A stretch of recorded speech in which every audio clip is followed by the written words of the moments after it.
Welcome back. New York City Mayor Eric Adams vetoed a key provision of the How Many Stops Act, which mandated a thorough record of all civilian stops and investigative encounters by the New York City Police Department. The New York Civil Liberties Union, renowned for championing civil liberties and rights, is actively engaged in leading this dialogue. Here now joining me is the Assistant Director of the Policy at the New York Civil Liberties Union, Michael Sisitzky. Michael, thank you so much for joining me. Thank you so much for having me. Now, can you elaborate on Mayor Adams' recent veto of a critical component of the How Many Stops Act? Sure. So earlier in January, Mayor Adams vetoed Intro 586 of the How Many Stops Act. This was a common sense transparency measure to require more comprehensive and accurate collection of data on just who's being stopped by the NYPD across the city. This was a measure that passed the city council back in December of 2023, and that was opposed by the mayor, vetoed by the mayor. And I'm very pleased to say last week the city council convened to override that veto and force this measure into law. So notwithstanding the mayor's objections, this is about to come into effect, and we will still be able to get the full scope of data that we wanted all along to know just who's being stopped by the NYPD. Now, what implication, did this decision have for police transparency and accountability in New York City? So this is establishing the baseline level of information that the public deserves and needs to know in order to examine the impact of police practices on communities across the city. So, for years we've been getting data on the NYPD's use of stop and frisk. And we know that there have been really horrific racial disparities in terms of who was targeted under those policies. But we also know that that was really just the tip of the iceberg. There are entire categories of police investigative and enforcement encounters that weren't included in that stop and frisk data, and that we didn't know what the disparities looked like at these so-called level 1 and level 2 stops. How many people are being approached by officers? How many people are being interrupted on their days, asked to produce identification, asked to consent to a search? What are the demographics of those people who are targeted? What communities experience them the most? So this is giving us baseline information to know just how many stops are actually taking place around the city and closing off loopholes to make sure that we're not letting the NYPD get away with undercounting and underreporting the amount of stop activity that's actually taking place. Now, what steps do you believe are necessary to pretty much improve this overall, just this idea of having transparency with the New York Police Department? So it starts with getting data on what enforcement looks like, what stop activity looks like, and that was really the reasoning behind the How Many Stops Act all along, was just to know the scope of what New Yorkers actually experience on a day-to-day basis. And this, is not a new concept. This grew out of a longstanding call from communities that goes, further back to the stop and frisk litigation from 2013, when the NYPD's policies were found unconstitutional. Goes back further than that, to be frank. But there was a real call from communities to know and have access to information on what officers are actually up to, who they're approaching, what reasoning they have to stop and approach New Yorkers, ask them questions, so that we can then engage in real oversight. Once you have information on who's being stopped, and why, you can start to look for patterns. You can start to look for trends. You can expose and respond to racial profiling, racial disparities in enforcement. You can see the reasons why officers are stopping people, and you can start to question, do officers actually have a valid reason? Are the encounters that they're engaging in, is that something that actually makes sense for a police officer to do, or are they engaging people in ways that could be better addressed through other interventions, non-police interventions, investments in communities?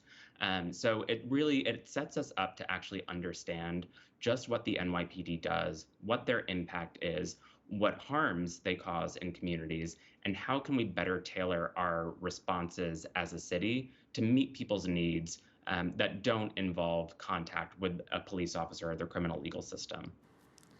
Now, can you discuss the specific challenges faced by Black and Brown New Yorkers and how the How Many Stops Act addresses them?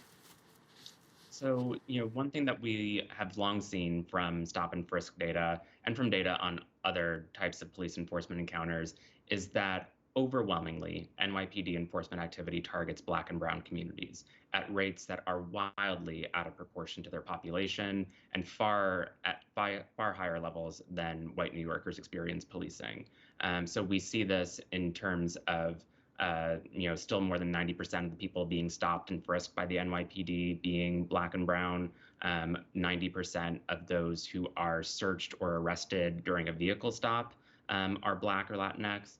And we expect that we will see a lot of these same disparities emerge in the types of reports that we get from the How Many Stops Act. So this is something where the NYPD has long targeted communities of color really aggressively with their stop activity. They've targeted them overwhelmingly for low-level enforcement. This administration has really prioritized a return to so-called broken windows policing, focusing on so-called quality of life offenses, things like having an open container of alcohol in a park, unlawful presence in a park after the hours have closed for the park.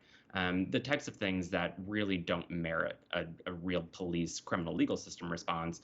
But overwhelmingly, the people who are targeted, the people who suffer from those enforcement activities are Black and Brown New Yorkers. And those are patterns that to us evidence a clear sense of bias, a clear sense that these communities are being in particular singled out for aggressive surveillance, aggressive enforcement in ways that are frankly wrongheaded. So when we have access to this data, we can identify what that impact looks like. We can identify the trends in who's being targeted for bias-based policing, who's being profiled against, and we can, again, work to challenge those discriminatory patterns and hopefully replace them with interventions that are not grounded in criminalization and that are actually meeting communities' needs. I'm really glad that you talked about like having access to this information because it lets you notice patterns. But I think also what your organization also works towards is like what comes next. So I'd really like to know what changes would you or your organization like to see in the handling of officer misconduct cases. And I also want to touch on the fact that you mentioned that some of these, I guess, offenses are like very just like things that a lot of people do, honestly, maybe just hanging out at the park, doing certain things that's just maybe something that teenagers do or something that young people do. They just want to hang out at night, but it's being criminalized. So knowing this information, what do you hope to see in the handling of, situations like this? Yeah, and on that last point, I think the way that people experience policing is wildly different. I will acknowledge, I am a white man. I have not experienced police interactions the same way that a young man of color would. If I've never had the situation that has been conveyed to me from a lot of the communities that we work with, that a group of teenagers could just be hanging out on the corner and have officers approach them and start immediately asking, "What are you doing here? Where are you going? Where are you coming from?" Those are just experiences that vary so wildly across demographics. I'm reminded of earlier in the pandemic when officers were handing out masks to white sunbathers in the West Village while aggressively enforcing social distancing restrictions on a group of teenagers of color in the East Village, and actually arresting and summoning people. The experiences are so different, and the disparities are so stark. So, when we can expose these patterns of discrimination, when we can really get at the root of police misconduct, of police abuse, we can start to put pressure on the systems to actually hold them accountable, which is, to be clear, a much longer fight, and a fight that we've been engaged in for some time. We have examined police discipline and misconduct records and found that the systems that are in place for responding to officer misconduct are woefully inadequate. But that gives us the tools that we need once we have that data to start advocating for systems that actually move some of those levers of accountability into agencies or bodies that actually make sense and are actually committed to real accountability, which is not something that we see from the NYPD or this administration. So it really is about giving us data to challenge those systems, to push for something better, and to also look for alternative investments. So I think one thing that we have long called for is a rethinking of just how much we invest in terms of our limited city resources into a policing system, into a criminal legal system that is perpetuating harms without actually addressing root causes of problems in communities. So one thing that we hope to see is less of a default reliance on policing as our go-to response to every societal ill, and more investments in things like social services, healthcare, housing, the types of supports that actually enable communities to thrive and actually meet people's needs where they are.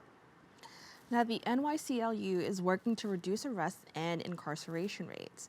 How does criminal justice reform tie into the broader goals of ensuring fairness, equity, and justice in New York City's overall legal system? And I mean, I tend to default towards the term criminal legal system instead of criminal justice system because, frankly, the system that we have right now, with all of the disparities inherent in it, doesn't really reflect a true vision of justice. We focus so much on a an approach that again responds to issues with policing, with criminalization, thinking that we can arrest our way out of whatever problem we happen to be facing on a given day. And the result ends up being a system where our jails and prisons become overcrowded, become filled with people who, frankly, have no business being there. They don't have needs that can be met by a criminal legal system. They are systems that don't actually treat root causes. They are there to just warehouse people. And that is not a system that is based on fairness. That is not a system that is based on actually improving society or achieving any measure of fairness or justice. It is, we work towards reforms to the criminal legal system because we recognize that the system as it is really just a harm perpetuation system.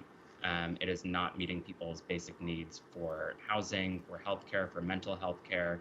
Those are the types of interventions that we can actually address and, again, improve the quality of life for the individuals who are currently swept up in that system and, frankly, improve the quality of life for New Yorkers overall. We have a more fair and more just society when we are actually treating the root causes of issues and not simply relying on the criminal legal system to somehow be the catch-all solution to everything.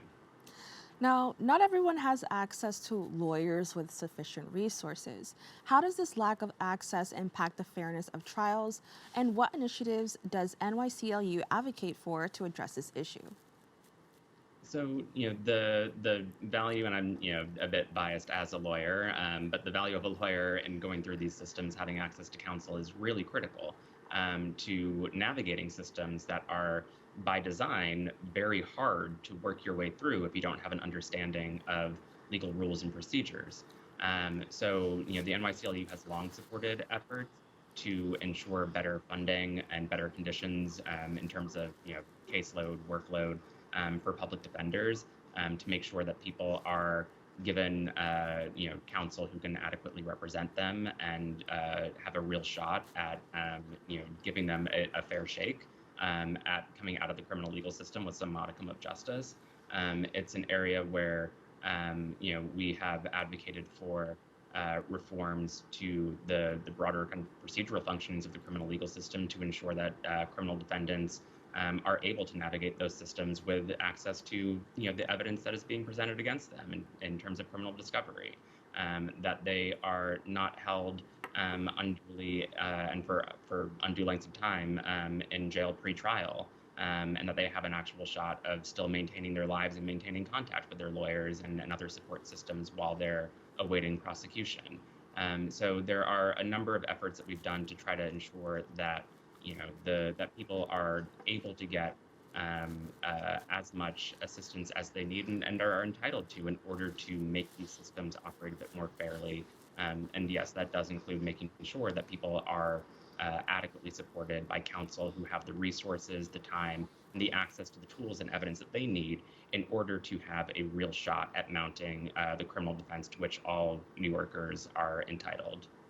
Now, in light of the mayor's actions, I want to discuss, what are some ways that the community can be more actively engaged in these types of discussions? Because I think that oftentimes when things like this happen, unfortunately, and there's so many reasons why, but the communities most affected aren't don't even realize these things are happening, and how they can affect them. So, until it happens. So, can you talk about ways that the community can be just a little bit more engaged in these discussions? Sure. There were a lot of conversations with community organizations and some town halls that we tried to with partners pull together to let people know about what was going on with the Company Stops Act, how they can get engaged. I think real ways are just engaging with some of the organizations and community-based organizations that exist in neighborhoods and in communities across the city, getting involved in organizing, getting involved in some of the groups that are on the ground that are directly responding to community concerns and needs as they relate to public safety. One thing that any New Yorker can do is whenever there is a proposal as it relates to something like the How Many Stops Act or any bill that relates to policing issues or really any issue, what have you, folks should be engaging with their city council offices, reaching out to council members, reaching out to community boards, and making sure that their perspective is heard, that their views are heard. One thing that I think was really impactful throughout the campaign to get these bills enacted was hearing directly from New Yorkers who were joining rallies, joining press conferences, calling city council offices, and saying, "This was my experience with an NYPD stop. How I experienced harassment or mistreatment in this case, and how transparency and some measure of oversight could have helped address and prevent some of the abuses that occurred." So really just not being afraid to reach out to city council offices directly, to reach out to officials in the community and make sure that their voices are heard and that their perspectives are centered and valued in these campaigns. Because at the end of the day, it really, what moves people are hearing from the direct personal experiences of New Yorkers who experience police harassment and abuse day to day. Now, what can people do to learn more about the NYCLU and possibly even use some of the resources that the organization provides? Sure. So folks can visit our website, nyclu.org, follow us on various social media channels at NYCLU. And I would also, on our website, we have various ways to sign up for lists to take action on issues related to policing, criminal legal system issues, immigration issues, education. We have kind of a full range of topics that we tackle as an organization. I would also encourage folks to look at the website and social media of some of our partners as well. We do a lot of this work alongside a coalition called Communities United for Police Reform, and their website is changethenypd.org. And this was the campaign that really coordinated and helped ensure that this measure went through, helped bring more than 100 organizations into the fold and supporting the How Many Stops Act, and is a great resource for other ways to get involved in pushing for real police transparency and accountability in New York City. All right, well, Michael, I want to thank you so much for joining me and educating our community. Very happy to be here. Thank you so much for having me.